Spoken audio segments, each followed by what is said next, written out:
जय सिया राम। जनक भरत संवाद सुनाई, भरत कहा उति कही सुहाई। श्री राम जय जय राम। आइए श्री रामचरितमानस से आगे की ओर बढ़ते हैं। तब रघुकुल के पुरोहित वशिष्ठ जी समय समाज और धर्म के अविरोधी अर्थात अनुकूल वचन बोले। उन्होंने पहले जनक जी और भरत जी का संवाद सुनाया, फिर भरत जी की कही हुई सुंदर बातें कह सुनाई। फिर बोले, हे तात राम, मेरा मत तो यह है कि तुम जैसी आज्ञा दो वैसी ही सब करें। यह सुनकर दोनों हाथ जोड़कर श्री रघुनाथ जी सत्य सरल और कोमल वाणी बोले, आपके और मिथिलेश्वर जनक जी के विद्यमान रहते मेरा कुछ कहना सब प्रकार से भद्दानुचित है। आपकी और महाराज की जो आज्ञा होगी मैं आपकी शपथ करके कहता हूँ वह सत्य ही सबको सुधार्य होगी। श्री रामचंद्र जी की शपथ सुनकर सभा समेत मुनि और जनक जी सकुचा गए, स्तंभित रह गए। किसी से उत्तर देते नहीं बनता। सब लोग भरत जी का मुंह ताक रहे हैं। भरत जी ने सभा को संकोच के वश देखा। राम बंधु भरत जी ने बड़ा भारी धीरज धरकर और कुछ समय देखकर अपने उमड़ते हुए प्रेम को संभाला, जैसे बढ़ते हुए विंध्याचल को अगस्त्य जी ने रोका था। शोक रूपी हिरण्याक्ष ने सारी सभा की बुद्धि रूपी पृथ्वी को हर लिया। जो विमल गुण समूह रूपी जगत को योनि उत्पन्न करने वाली थी, भरत जी के विवेक रूपी विशाल वराह रूपधारी भगवान ने शोक रूपी हिरण्याक्ष को नष्ट कर बिना ही परिश्रम उसका उद्धार कर दिया। भरत जी ने प्रणाम करके सबके प्रति हाथ जोड़े तथा श्री रामचंद्र जी, राजा जनक जी, गुरु वशिष्ठ जी और साधु संत सबसे विनती की और कहा, आज मेरे इस अत्यंत अनुचित बर्ताव को क्षमा कीजिएगा। मैं कोमल छोटे मुख से कठोर धृष्टतापूर्ण वचन कह रहा हूँ। फिर उन्होंने हृदय में सुहावनी सरस्वती जी का सिमरन किया। वे मानस से उनके मन रूपी मानसरोवर से उनके मुखारविंद पर आ विराजी। निर्मल विवेक धर्म और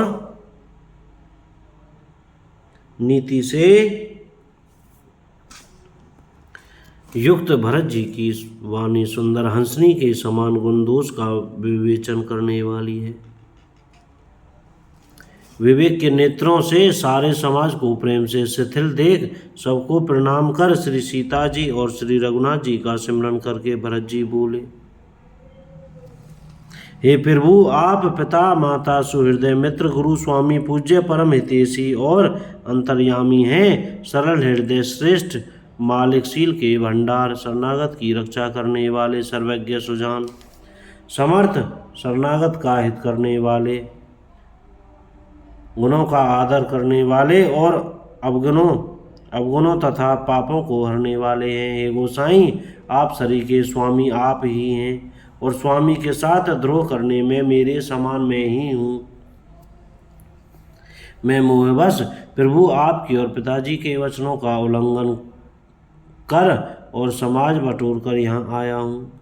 जगत में भले बुरे, ऊंचे और नीचे, अमृत और अमर पद, देवताओं का पद, विष और मृत्यु आदि, किसी को भी कहीं ऐसा नहीं देखा सुना जो मन में भी श्री रामचंद्र जी आपकी आज्ञा को मेट दे। मैंने सब प्रकार से वही ठड़ाई की, परंतु प्रभु ने उस ठड़ाई को स्नेह और सेवा मान लिया।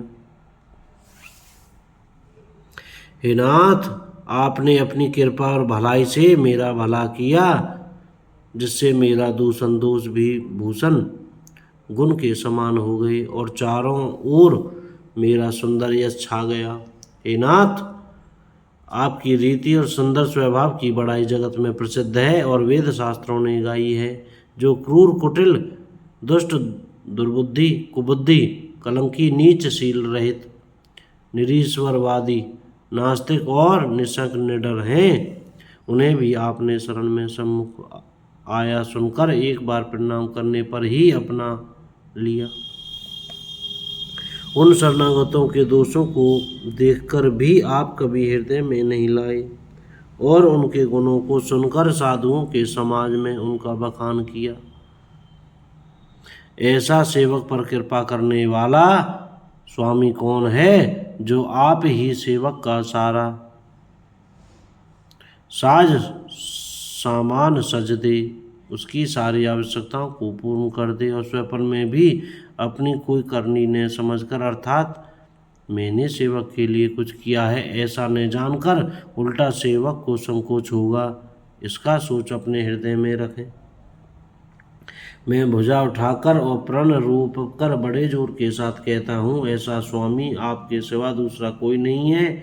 बंदर आदि पशु नाचते और तोते सीखे हुए पाठ में प्रवीण हो जाते हैं, परंतु तोते का पाठ प्रवीणता रूप गुण और पशु के नाचने की गति क्रम से पढ़ाने वाले और नचाने वाले के अधीन है। इस प्रकार अपने सेवकों की बिगड़ी बात सुधार कर और सम्मान देकर आपने उन्हें साधुओं का शिरोमणि बना दिया। कृपालु, आपके सिवा अपनी वृद्धावली और कौन जबरदस्ती हठपूर्वक पालन करेगा। बोल सियावर रामचंद्र की जय। जय श्री राम। कोई गलती हो गई हो तो क्षमा करें। जय सिया राम।